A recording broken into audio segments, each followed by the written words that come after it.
കഴിച്ചോ കഴിച്ചോ കഴിച്ചോ.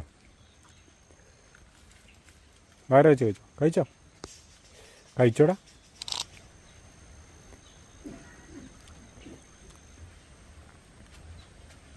ഞാനൊരു പൊതി ചോറെടുത്തായിരുന്നു.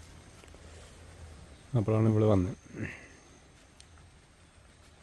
അവൾ വന്നു എന്നല്ല, നമ്മളടുത്ത് വന്നിങ്ങനെ നോക്കിയിരുന്നു കുറച്ച് നേരം. കഴിച്ചോ കഴിച്ചോ കഴിച്ചോ കഴിച്ചോ. അപ്പോൾ ഞാൻ കഴിച്ചതിൻ്റെ എന്നിട്ട് അവൾക്ക് കൊടുത്തോ.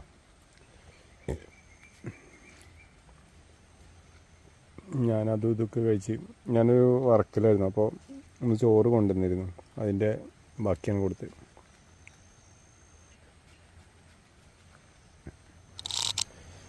അവളെ നല്ല സന്തോഷത്തോട് കഴിക്കാം കേട്ടോ. കാരണം ഇവിടെ ഒരു പള്ളിയിൽ വന്ന് എന്തി കാണിക്കുന്നത് ചോറുണ്ടേ